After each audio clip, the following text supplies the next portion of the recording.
I read a stat in the US that only 1 in 10 people dies wealthy in the US, that most people die broke and young.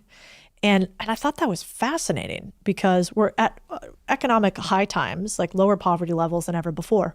But still, most people die at least without extra cash to pass on to the next generation. Why do you think people don't reach financial freedom? Or most people die without a lot of cash? I think, obviously, it's a very complex topic, but I think I really resonate with the emotional, psychological side of things that you described. You know, it's the same reason why most people don't go to the gym or eat healthy. Yeah. Money is inherently emotional.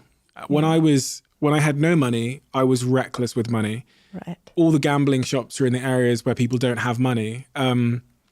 There's something deeply psychological about money. So when I was working in those call centers, if I got paid £1,000 at the end of the month, I would the same day go and buy a TV or an Xbox, like a PlayStation, for about £600-700. I would not pay my rent to go and buy that PlayStation. And sometimes I'd buy the PlayStation without having a TV. There was just something psychologically attached to the dopamine rush or the sense of self-worth that I got from owning the shiny thing. When I got money, my relationship with money became amazing. Yeah. I stopped buying designer things. I stopped wasting it. I didn't feel a need to show off or buy, Rolexes or whatever. So I was able to preserve wealth more. There's a really interesting relationship with money on both ends of the spectrum. When you have less of it, it's harder. It's often because of certain psychological things in certain people. I was one of them. It's harder to hold on to. And when you have more of it, it feels easier to hoard. And people, and more broadly on the subject of why people don't reach financial freedom, I think the modern world tells us that we can get rich quick. Yeah. And when you think about how people build wealth, we think about the Warren Buffetts of the world. It's so boring and slow. And who's going to buy that book? Yeah. Be a billionaire at 87. What? I'm not going to be able to, dance in the nightclub at 87. So why do I want $1 billion then? Yeah. That's why the NFT thing and the crypto scam, this whatever, is also appealing to people. Yeah. Because it's quick. Yeah, it's true. Well, I actually was reading somewhere a story about in South Africa, in the slums, they have the highest concentration of the largest televisions per square foot of the houses. So that if you've been there, and I've actually never been, so I can't validate, but you will see very small little rooms with huge televisions. And I thought that was interesting, but it actually makes sense because maybe it comes down to a belief that people don't think they're ever going to get out. And so they think the only chance of getting out is going into whatever the short-term pleasure is. It's like if you never think you're going to escape your everyday reality, which is actually kind of miserable, then you're going to buy the PlayStation because why wouldn't you? Why would you save and try to get out when you've never seen anybody else get out? But what does the PlayStation means so much more to you in that moment than a PlayStation? It means it's self-worth. Yeah. It's one tiny token that you are successful. Yeah. That you can show your friends or that you can just even for your own self-esteem.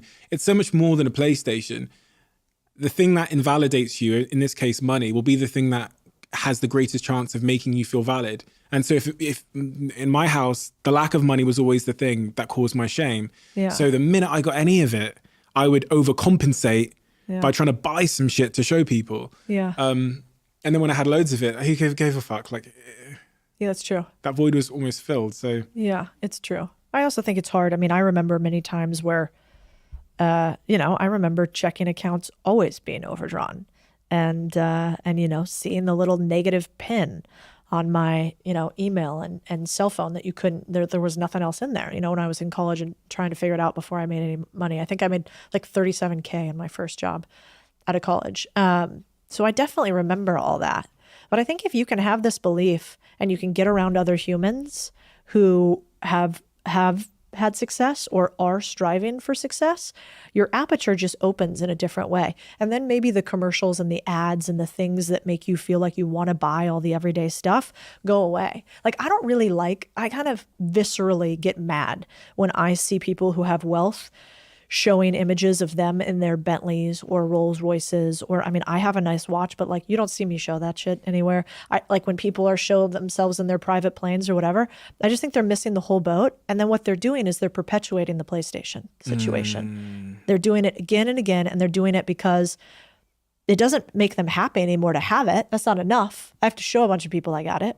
And what they should actually be showing is, man, I just invested in my first stock. That's fucking cool. I mean, if you look at my stuff, it's like I have laundromats and car washes behind me all the time in them, because that's the stuff that you should try to strive for. You can actually pass it down. It can pay you back. You can buy as many PlayStations as you want.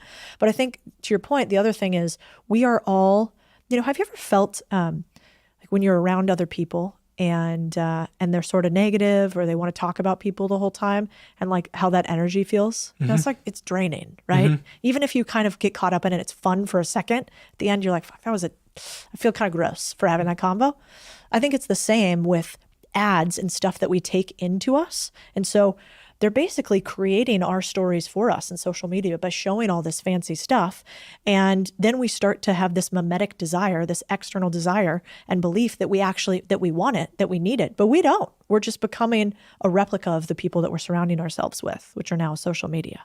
There's no, even growing up, there's no laundry mats and 50 cents videos. Yeah, that you know what I mean? Should be. It's all sports cars and mansions and stuff. So that was my North Star as a young black man. It was like, how do I get a mansion and a sports car? And in the first page of my diary at 18 years old, it says 4 things I want to achieve before I'm 25. Bear in mind, I was shoplifting pizzas at the time, and I was a university dropout, not speaking to my parents, with 2 CCJs, which is like when the court is coming for you for debts. I wrote, a Range Rover Sport will be my first car. Didn't have a driving license until I was 23. I'll make £1 million. I work on my body image again, because I'm a very small kid, and I'll get a girlfriend. Those were my 4 goals in life, and they were totally influenced by the outside world. That's why my book is called Happy Sexy Millionaire, because I thought if I became a sexy millionaire, then I would become everything I needed to be. And I was so wrong.